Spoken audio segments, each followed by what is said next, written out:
Bismillahirrahmanirrahim. Assalamualaikum warahmatullahi wabarakatuh. Alhamdulillah, summa alhamdulillah, wassalatu wassalamu ala rasulillah, amma ba'd.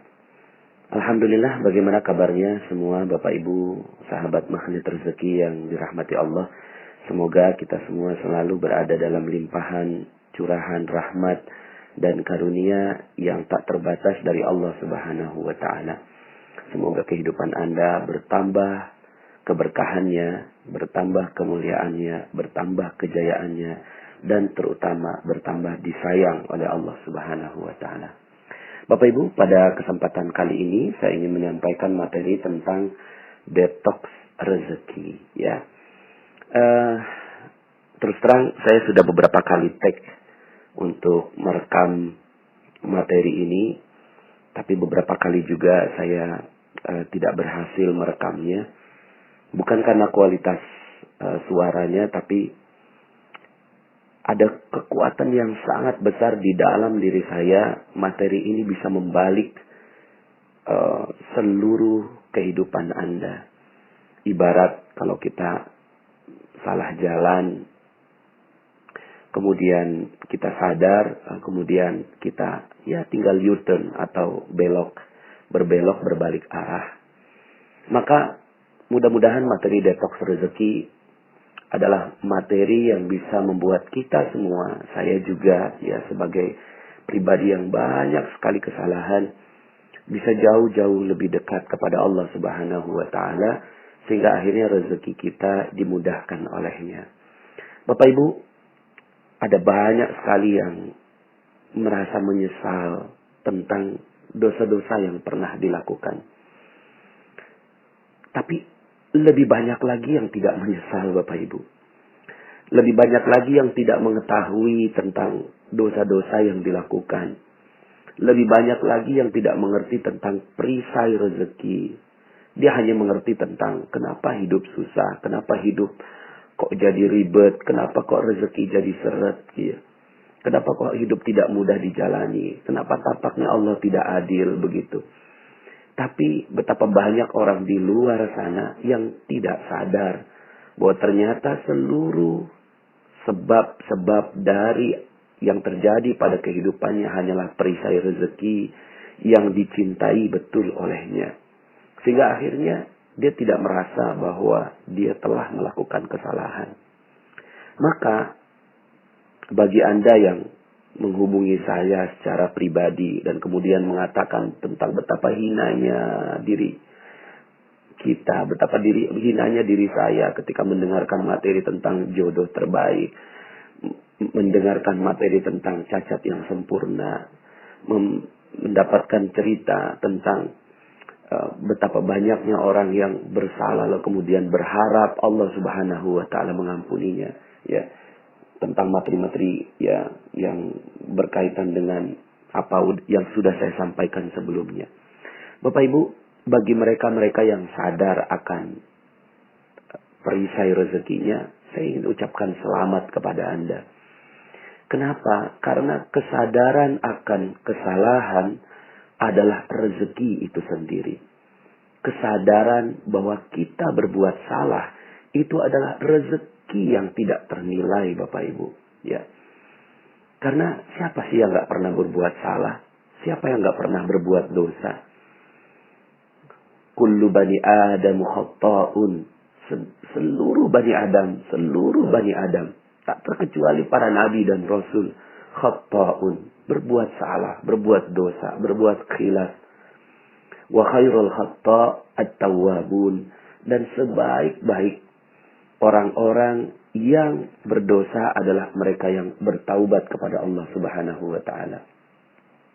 Di sepanjang sejarah ada banyak sekali kisah tentang orang-orang yang berdosa lalu berbalik arah.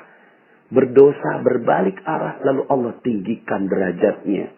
Berdosa berbalik arah Allah tinggikan derajatnya. Nabi Musa alaihissalam ketika beliau merasa tangannya hina betul ketika memukul seseorang yang dibelanya, sebenarnya ada konflik antara kaumnya Bani Israel dengan pengawalnya, pengawalnya Fir'aun, ya. Lalu kemudian dipukul, lalu kemudian terbunuh. Dan kemudian Nabi Musa merasa hina sekali. Nabi Musa merasa dirinya bersalah sekali karena telah membunuh. Karena dalam sebuah ayat Allah Subhanahu wa taala berfirman, barang siapa yang membunuh satu manusia itu sama dengan membunuh seluruh manusia. Wa man ahyaha faka'annama ahyan nasa jami'a. Tapi sebaliknya, jika seseorang itu telah menghidupkan jiwa seseorang, maka dia sama dengan seperti menghidupkan seluruh jiwa manusia. Tapi subhanallah Bapak Ibu, kehinaan yang dianggap oleh Nabi Musa berbalik arah menjadi kemuliaan yang Allah Subhanahu wa taala pilihkan untuk beliau, yang akhirnya diangkat menjadi nabi. Ya. Jadi nabi juga berbuat salah, tapi kemudian ketika sadar akan kesalahannya, lalu kemudian Allah angkat derajatnya menjadi nabi bahkan. Nabi Yunus alaihi salam, ketika beliau sudah tidak sanggup menghadapi kaumnya, ya, yang akhirnya dia melarikan diri dari kaumnya yang Allah Subhanahu wa taala utus untuk berdakwah. Tapi kemudian akhirnya di dalam perut ikan paus yang besar, Nabi Yunus menyadari kesalahannya. Lalu kemudian gema dari doanya terdengar sampai kita saat ini. La ilaha illa anta subhanaka inni kuntu minaz zalimin. Tidak ada ilah selain engkau ya Allah. Maha suci engkau. Inni kuntu minaz zalimin. Ya Allah, saya ini termasuk orang-orang yang zalim. Ini adalah kesadaran Nabi Yunus akan dosa-dosa yang dilakukannya. Nabi Adam alaihi salam juga kisah tentang berdosa. Ketika takdirnya masuk dalam surga Allah Subhanahu wa taala, lalu kemudian tergoda, ya, dan kemudian akhirnya diturunkan ke muka bumi, maka sepanjang kehidupannya Nabi Adam alaihi salam berdoa, Rabbana zalamna anfusana wa illam taghfir lana wa tarhamna lanakunanna minal khasirin. Ya Allah, aku telah menzalimi diriku sendiri. Allahumma Rabbana zalamna anfusana wa illam taghfir lana, jika engkau tidak mengampuni kami, lanakunanna minal khasirin, sungguh terjadilah kami menjadi orang yang merugi. Kisah Nabi Adam adalah kisah pengampunan, kisah pertaubatan. Sepanjang kehidupan Nabi Adam adalah meminta ampun kepada Allah Subhanahu wa taala. Maka kita melihat, jika Anda sekarang yang mendengarkan audio ini pernah berbuat salah, pernah berbuat dosa, pernah durhaka kepada kedua orang tuanya, menghancurkan terumbu karangnya, akan ada terumbu karang yang baru insya Allah buat Anda. Bagi Anda yang mungkin mendengarkan materi jodoh terbaik lalu terpukul sekali, apa begitu Pak Nas? Apa saya begitu hina? Saya pernah berzina dalam kehidupan saya sebelumnya. Bersyukurlah, karena nyawa kita belum sampai ke kerongkongan. Nyawa Anda, nyawa kita semua yang masih bisa mendengarkan audio ini belum sampai ke kerongkongan. Masih ada kesempatan untuk bertaubat kepada Allah Subhanahu wa taala. Memang benar, Allah seakan-akan ingin memberikan pesan bahwa hukumannya adalah dirajam sampai mati. Memang benar. Seakan-akan untuk menunjukkan bahwa benar-benar dosanya besar sekali. Karena selama ini kita tidak pernah menganggap bahwa itu dosa. Kita iyalah dosa, tapi kita tidak pernah menganggap bahwa dampaknya begitu besar kepada kehidupan dunia kita maupun kehidupan akhirat kita. Kita anggap ya nantilah minta ampun kepada Allah, salaman kepada manusia, lalu kemudian bertaubat kepada Allah, diampuni. Enggak sesederhana itu. Ketika kita sadar bahwa ini adalah dosa yang sangat besar, maka itu adalah rezeki yang luar biasa buat kita. Mungkin selama ini Anda menganggap bahwa, waduh Pak Nas, kalau saya sudah pernah berzina, pantas saja rezeki saya hancur seperti ini. Karena memang sepertinya saya sudah tidak pantas untuk mendapatkan rezeki dari Allah. Tapi yuk sama-sama kita bergabung dengan kafilah pertaubatan, dengan kafilah orang-orang yang sadar akan dosanya, kafilah para nabi yang mengakui dosa, kafilah orang-orang yang dimuliakan oleh Allah Subhanahu wa taala. Bahkan ada banyak sekali kisah tentang mereka-mereka yang sadar akan dosanya. Tapi kekuatan kesadaran akan dosa. Kesadaran akan dosa ini yang membuat akhirnya Umar bin Khattab dalam sebuah hadis Rasulullah SAW bersabda, "Ittaqillaha haitsuma kunta wa atbi'is sayyi'atal hasanata tamhuha." Bertakwalah kepada Allah dimanapun kau berada dan iringilah perbuatan buruk dengan perbuatan baik. Karena kebaikan dapat mengkompensasi keburukan. Maka hadis ini menjadi kabar gembira bagi Umar bin Khattab radhiyallahu an. Menjadi kabar gembira dan dijadikan ini sebagai ruh kehidupan bagi Umar bin Khattab radhiyallahu an. Ruh kehidupan bagi Umar. Ya. Ketika kesalahannya ingin ditutupi dengan kebaikan demi kebaikan demi kebaikan.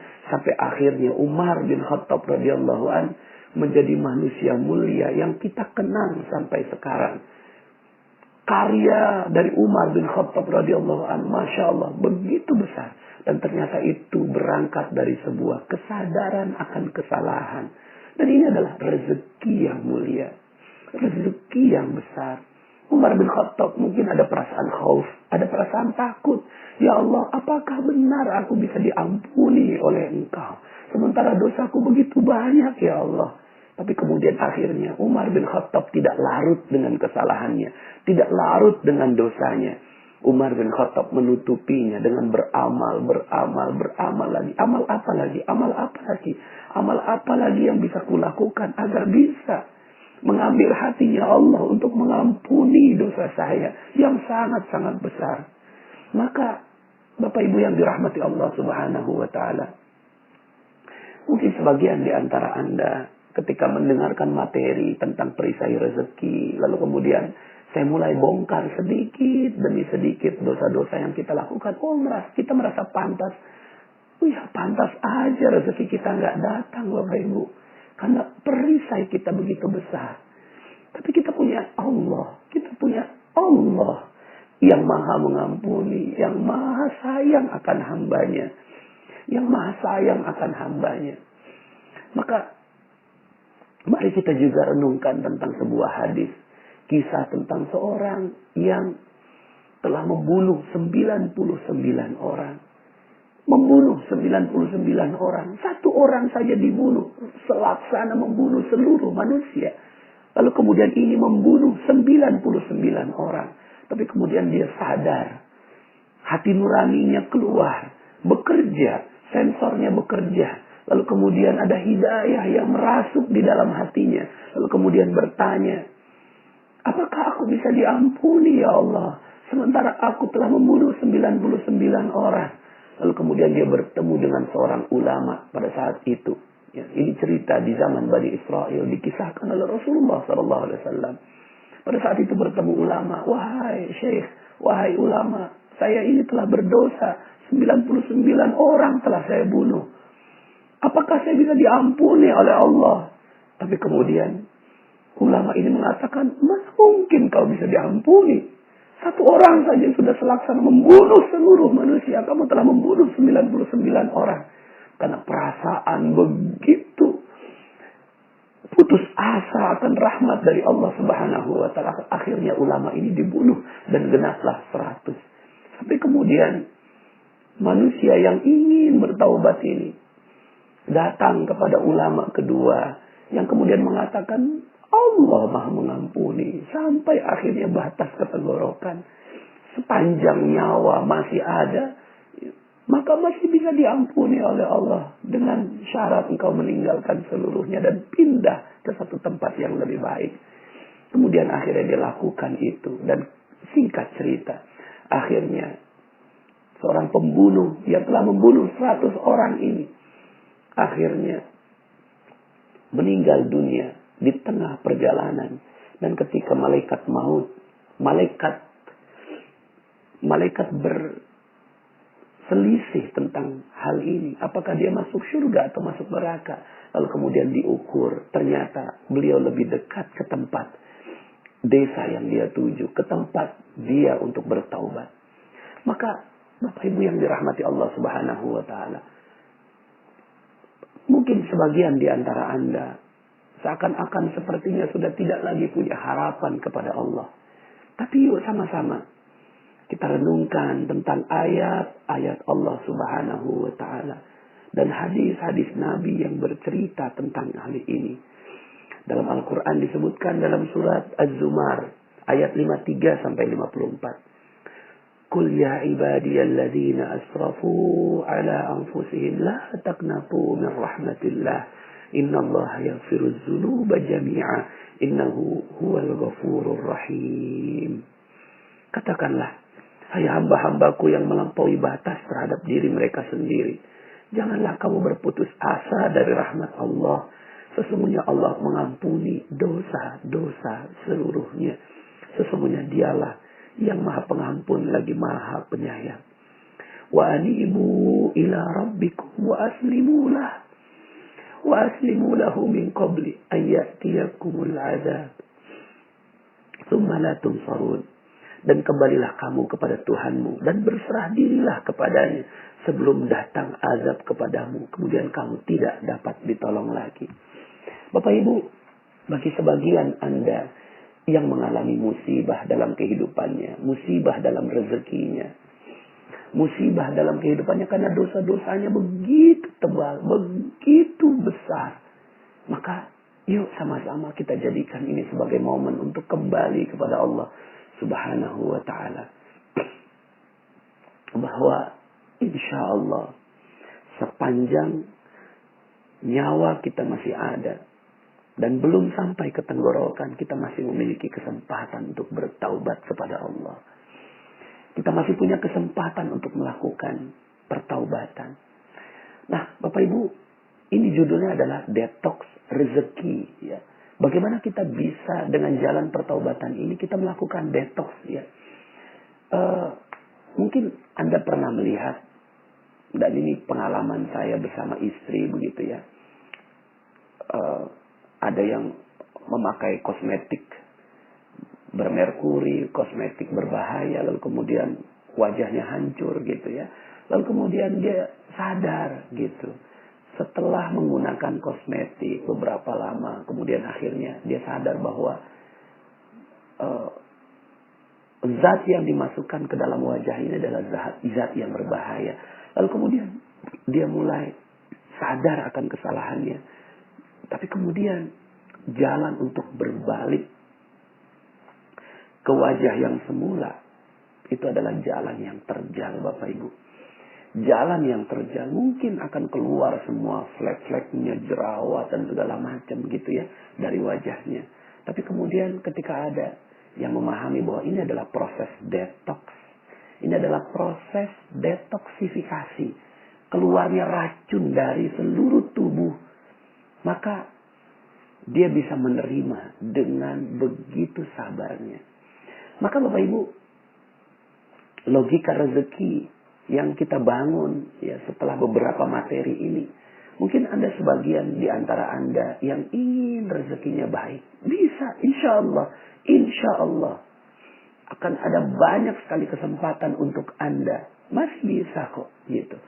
Kalau Anda sekarang ini hutang nggak lunas, piutang tidak terbayar, lalu kemudian Anda harus diusir, bahkan sebagian di antara Anda yang dipenjara, ada yang ditangkap, asetnya disita, dihancurkan semua kehidupannya, dihina oleh orang lain.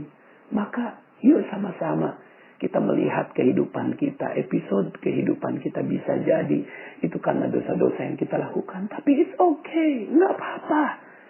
Yang penting Anda sadar akan kesalahan. Yang penting kita sadar akan kesalahan. Lalu kemudian kita berbalik. Tapi jalan berbalik ini jangan meminta instan, Bapak Ibu. Kita sudah terlalu jauh berjalan dari jalur yang Allah inginkan. Kita terlalu jauh berjalan, lalu kemudian kita sadar bahwa ini bukan jalannya. Lalu kemudian kita mulai berbalik. Tapi jalan berbalik adalah jalan yang terjal. Seperti jalan detox itu, Bapak Ibu. Lalu kemudian seluruh racun-racun keluar. Hinaan, cobaan, deraan. Mungkin kita perlu beberapa tahun.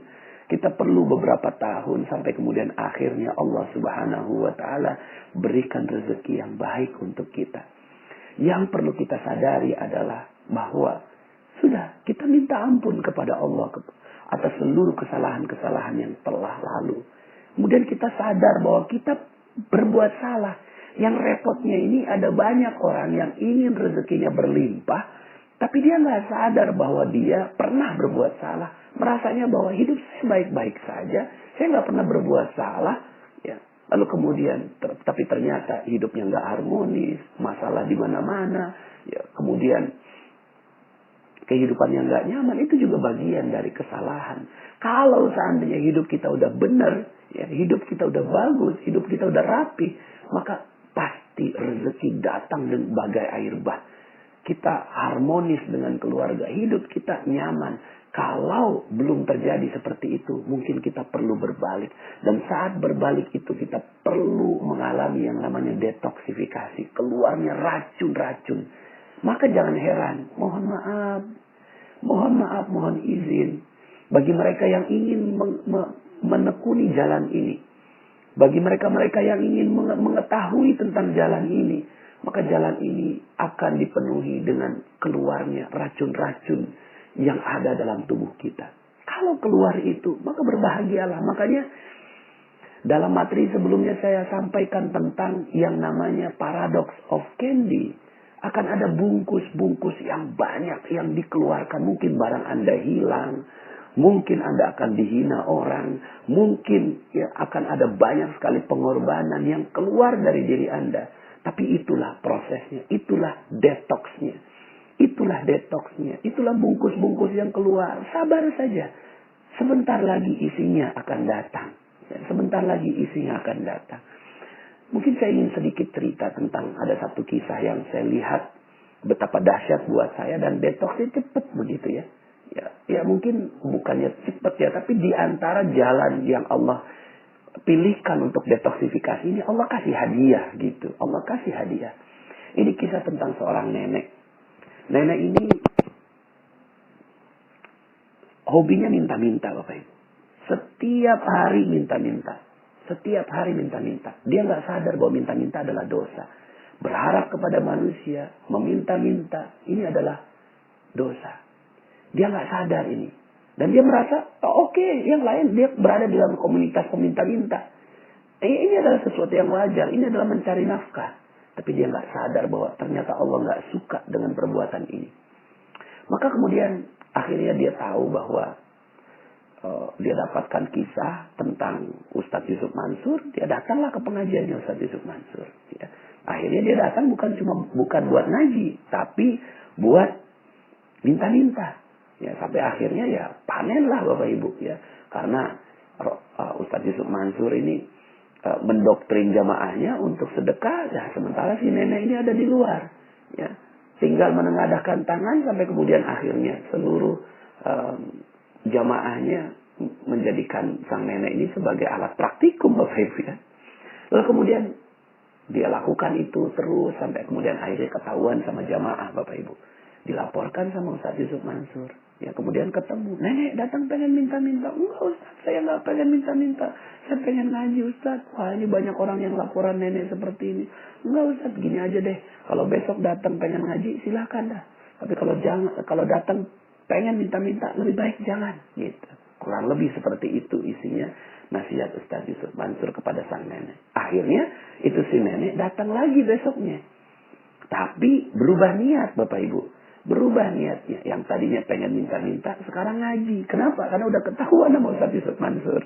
Sampai kemudian akhirnya ini nenek ngaji. Sampai kemudian akhirnya ada tuh si nenek, ada Ustadz Yusuf Mansur, ada saya. Ini si nenek ini ngoceh aja depan Ustadz Yusuf Mansur. Gitu ya. Nggak tahu orang yang diocehin, orang yang sibuk. Sampai kemudian Ustadz Yusuf Mansur bilang gini, udah nek, gak usah banyak ngomong. Nih gue mau kasih duit. Ya. Yang tadinya dia ngoceh, langsung diem gitu. Ya, gue mau kasih duit 250.000, tapi bukan buat nenek semua. Ya, 190.000 bagiin ke orang lain sebagai sedekah, 60.000 buat nenek sebagai ongkos bagiin sedekah. Paham? Nggak paham Ustadz, kata tuh si nenek. Ya, akhirnya Ustadz Yusuf Mansur ngelihat saya. Nah, Terusin mas, gue banyak urusan. Akhirnya pergilah Ustaz Yusuf Mansur. Saya berhadapan sama si nenek. Oh mungkin tadi Ustaz Yusuf Mansur ngejelasinnya kecepetan. Saya akhirnya jelasin pelan-pelan. Nek, Ustaz Yusuf Mansur mau ngasih duit. Gitu. Cuma ya bukan buat nenek semua. Ustaz Yusuf Mansur mau ngasih 250.000. Betul kan Ustaz? Ya, saya cari Ustaz Yusuf Mansur. Nggak ada Ustaznya. Oh, ternyata nerusinnya bukan cuma nerusin jelasin, nerusin ngasihin duit, gitu kan. Akhirnya, aduh, saya dijebak sama Ustaz Yusuf Mansur, tapi dijebak yang baik begitu. Akhirnya keluarlah dompet saya ada duit 300.000. Kemudian akhirnya saya keluarkan, nenek ada duit 300.000. Tapi bukan buat nenek semua. 240.000 bagiin ke orang lain sebagai sedekah. 60.000 buat nenek sebagai ongkos bagiin sedekah. Paham? Paham Ustaz. Cepet banget pahamnya. Kenapa? Karena yang sebelumnya nggak ada duitnya. Sekarang ada duitnya. Jadi orang kalau dijelasin ada duit, cepet paham gitu. 2 minggu kemudian saya ketemu masih si nenek lagi. Nangis si neneknya. Subhanallah Ustaz. Alhamdulillah. Ada apa nih? Ada apa? Iya tuh Ustaz. Duit itu udah saya tukerin duit-duit kecil. Ya, duit 2.000, 5.000, 10.000 gitu. Cuma karena komunitasnya peminta-minta yang datang banyak. Sampai duit 240.000. Udah habis. Masih ada 3 orang yang datang. Nek, bagi sedekah kok saya nggak dapet gitu. Kata 3 orang ini. Udah habis, udah ketinggalan loh gitu. Jangan bohong dong Nek, jangan bohong. Akhirnya karena didesak, keluarlah bagian dia. Bagian dia berapa tadi? 60.000. Dikeluarkan 10.000. Nih bagi 3 ya, udah habis. Pagi harinya beliau melakukan hal seperti itu. Malam harinya lewat depan sebuah rumah. Kalau nggak salah namanya Ibu Hajah Maryam. Nek, sini Nek. Ada apa Bu Haji? Nggak tahu nih, beberapa bulan ini saya terus keingetan nenek. Alhamdulillah, tadi pagi saya udah daftarin nenek pergi umroh. Subhanallah. 10.000 pergi umroh. 10.000 pergi umroh. Masya Allah, ini yang namanya detox rezeki Bapak Ibu. Kita lihat prosesnya. Pertama, sang nenek melakukan dosa. Apa dosanya? Dosanya meminta-minta dan memanfaatkan masjid sebagai ladang untuk meminta-minta. Ini dosa. Ya. Ini dosa yang dia lakukan tapi dia nggak sadar. Dia merasa bahwa it's okay, semua juga melakukan itu, gitu ya. Tapi ternyata dia telah menggantikan manusia, telah menggantikan masjid, telah menggantikan pengharapan ke orang lain dibandingkan dengan pengharapan kepada Allah. Dan ini adalah salah satu bentuk dari dosa.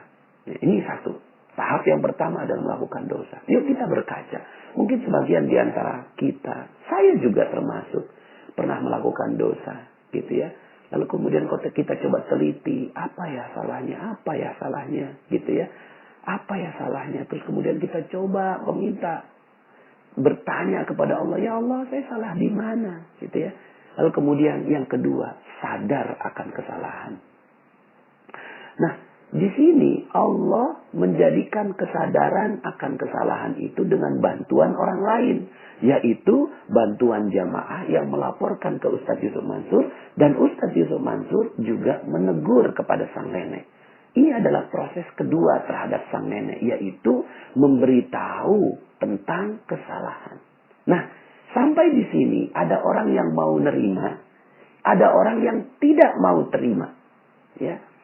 Sampai di sini ada orang yang mau terima, ada orang yang nggak mau terima. Kebetulan, alhamdulillah, sang nenek ini mau terima. Akhirnya beliau ya merendahkan dirinya. Ini tahap ketiga. Pertama, terjadi dosa. Kedua, disadarkan akan dosanya. Yang ketiga, merendahkan hatinya kepada Allah Subhanahu wa Ta'ala dan merasa bahwa dirinya pernah melakukan salah dan meminta ampun kepada Allah Subhanahu wa Ta'ala. Proses merendahkan diri di hadapan Allah ini dilakukan oleh Nabi Adam sepanjang 1000 tahun. Proses merendahkan diri ini dilakukan oleh Nabi Musa. Proses merendahkan diri ini dilakukan oleh Nabi Yunus. Proses merendahkan diri ini dilakukan oleh Umar bin Khattab radhiyallahu anhu. Sehingga ketika setiap beliau ingat akan wajah anaknya, beliau selalu menangis. Ini adalah proses merendahkan diri di hadapan Allah. Ya. Dan proses merendahkan diri ini ya dilakukan dengan sepenuh kesungguhan. Kemudian setelah merendahkan diri di hadapan Allah, baru yang keempat, mengisi dengan aktivitas yang bisa menutupi dosa tersebut. Ya. Yang dilakukan oleh sang nenek adalah ngaji, gitu ya. Ini yang dilakukan oleh sang nenek. Nah, yang dilakukan oleh Umar bin Khattab adalah menutupi dengan berbagai amal soleh. Maka kita harus haus, gitu ya. Harus haus, apalagi nih amal soleh yang harus saya lakukan. Makanya janji Allah terhadap berbagai amalan itu adalah diampunkan seluruh dosa. Ini ada proses detox, gitu ya. Ini ada proses detox sehingga akhirnya ya, yang dilakukan oleh seorang mukmin adalah mencari detoxnya. Apa nih yang harus saya lakukan agar bisa mendetoks dosa-dosa saya, agar bisa menghancurkan seluruh dosa-dosa saya. Begitu, ya. Maka di sini menutupinya dengan berbagai amal soleh, beramal lagi. Haus dengan amalan-amalan yang Allah janjikan untuk pengampunan dosa. Nah, untuk kasus sang nenek ini beliau akhirnya ngaji. Dan saya yakin proses ngaji yang dilakukan oleh sang nenek ini pedih sekali. Kenapa pedih? Karena dia biasa mendapatkan uang dari pengajian. Tapi sekarang ini tidak mendapatkan. Maka bisa jadi kehidupannya berat. Bisa jadi kehidupannya sulit. Bisa jadi kehidupannya tidak mudah Bapak Ibu. Tapi beliau terima. Kenapa? Karena udah ketahuan ya. Ini dipaksa. Ini detox terpaksa namanya. Tapi Anda, insya Allah ya. Saya yakin Anda yang mendengarkan audio ini adalah mereka-mereka yang tegar. Yang siap menerima detox dari Allah Subhanahu wa Ta'ala. Maka ada yang mengalami detoxnya selama 7 tahun. Ada yang detoxnya selama 2 tahun, 3 tahun, 5 tahun dan seterusnya. Nah ini Bapak Ibu.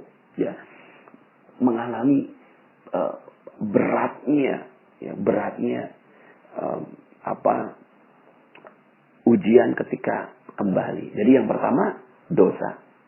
Melakukan dosa. Ini tahap pertama. 2, sadar akan kesalahannya. 3, merendahkan diri di hadapan Allah Subhanahu wa Ta'ala. Yang keempat, diisi dengan berbagai amalan-amalan untuk mempercepat ditimbunnya dosa-dosa itu. Dan yang kelima adalah bersabar dengan prosesnya. Bersabar dengan proses detoxnya. Ya. Bersabar dengan prosesnya. Yang keenam, bersabar ketika muncul berbagai kesulitan-kesulitan dalam proses detox ini. Ya. Kalau ini yang sudah dilakukan, maka terjadi yang keenam, Bapak Ibu. Yang keenam ini adalah ujian. Ujian terhadap proses detox kita. Ujian yang terjadi pada sang nenek adalah ya diberikan harta. Dan harta ini amanah. Amanah ini harus disampaikan kepada pemiliknya. Dan ternyata sang nenek melakukannya dengan berhasil. 240.000 dibagikan semuanya. Dan ternyata tidak cukup dengan itu. Yang dilakukan oleh sang nenek adalah menambah amanah itu ya dengan pengorbanan. Yang dilakukan mengorbankan 10.000 dari yang dimilikinya untuk ya, menenangkan orang-orang. Dan akhirnya tahap terakhir dari proses ini ya, tahap yang ke-9 adalah terjadinya keajaiban. Keajaiban ini terjadi adalah karena hadiah Allah. Allah suka dengan orang yang kembali. Allah suka dengan orang yang melakukan proses detoksifikasi itu. Ya, Allah suka dengan orang yang kembali kepada Allah Subhanahu wa Ta'ala.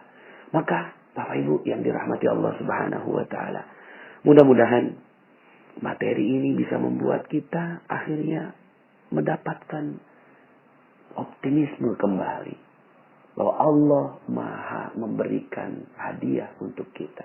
Dan Mungkin sepanjang perjalanan itu didetoks lagi hadiah, detoks lagi hadiah lagi, detoks lagi hadiah.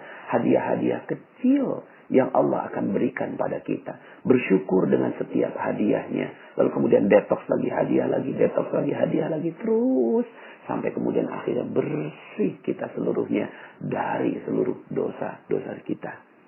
Nah, maka Bapak Ibu yang dirahmati Allah, ada banyak sekali ayat-ayat yang menekankan tentang hal ini, ya.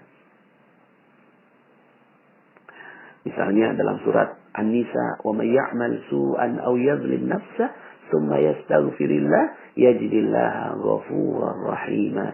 Dan barang siapa yang mengerjakan kejahatan dan menganiaya dirinya sendiri, kemudian ia mohon ampun kepada Allah, niscaya ia mendapati Allah Maha Pengampun lagi Maha Penyayang. Ya. Kemudian juga dalam surat At-Taubah ayat 104, "Alam ya'lamu annallaha huwa yaqbalut taubah an ibadih." Tidaklah mereka mengetahui bahwasanya Allah menerima taubat dari hamba-hambanya. Suatu ketika Rasulullah Shallallahu Alaihi Wasallam berjalan bersama dengan para sahabat, lalu kemudian melihat ada seorang ibu yang sedang menggendong anaknya. Lalu kemudian Rasulullah bertanya pada para sahabat, "Wahai sahabatku, kira-kira ibu itu tega nggak? Ya, mau nggak melemparkan bayinya ke kobaran api?" Begitu. Para sahabat kaget mendapatkan pertanyaan seperti itu. Tidak mungkin ya Rasulullah. Ya. Ibu itu begitu sayangnya kepada anaknya, nggak mungkin dilemparkan ke kobaran api. Kemudian kata Rasulullah Shallallahu Alaihi Wasallam, "Sungguh Allah lebih sayang daripada seorang ibu kepada bayi. Sungguh Allah lebih sayang daripada seorang ibu yang menyayangi bayinya." Maka Allah menyayangi Anda, Bapak Ibu semua. Allah menyayangi kita. Allah gak pengen kita tergores sedikit pun dari api neraka. Allah gak pengen kita masuk di api neraka. Gak pengen Allah. Gak mau Allah nih kita masuk di api neraka. Gak mau Allah. Allah gak ingin sama sekali melihat kita terbakar di api neraka. Itulah Allah. Kalaulah ibu kita tidak mau meletakkan kita di api neraka, bagaimana Allah? Bagaimana Allah? Allah tidak mungkin. Tapi kemudian karena dosa-dosa kita, akhirnya Allah menghancurkan kita di kehidupan dunia. Supaya apa? Supaya gugur dosa-dosa kita. Supaya hancur dosa-dosa kita. Supaya habis dosa-dosa kita. Lalu kemudian kita menjadi manusia yang bersih di hadapan Allah. Dan ini adalah bentuk sayangnya Allah. Jadi kalau ditanya apakah Allah jahat pada saya? Tidak. Malah sebaliknya. Allah Maha sayang kepada hambanya. Allah Maha sayang kepada hambanya. Lebih sayang daripada seorang ibu menyayangi bayinya. Subhanallah. Bapak Ibu yang dirahmati Allah Subhanahu wa Ta'ala. Maka ini adalah kabar gembira bagi kita semua. Proses detox yang insya Allah kita semua akan mengalaminya. Jadi kalau seandainya kita mengalami kesulitan hidup, katakan kepada Allah. Katakan kepada Allah, seandainya kita mengalami kesulitan dalam hidup kita. Ya Allah, sungguh aku lebih baik menerima kesalahan ini, menerima kesulitan ini di kehidupan dunia. Asalkan Engkau membayar seluruh kesulitan kami dalam kehidupan dunia ini, berupa keselamatan nanti di yaumil akhir. Tapi percaya Bapak Ibu, percayalah bahwa Allah juga berhak untuk memberikan harta rezeki yang berlimpah pada Anda dalam kehidupan dunia. Asalkan Anda sabar dalam prosesnya. Di akhir dari audio ini saya ingin membacakan sebuah hadis yang ada dalam kumpulan hadis Arba'in nomor 42. Dalam sebuah hadis qudsi, Anas radhiyallahu an berkata, "Aku mendengar Rasulullah sallallahu alaihi wasallam bersabda, Allah Subhanahu wa taala berfirman, wahai anak Adam, selama kalian mau berdoa dan berharap kepadaku, pasti ku ampuni dosa. yang pernah kalian lakukan. Pasti ku ampuni dosa yang pernah kalian lakukan. Dan aku tidak peduli. Wahai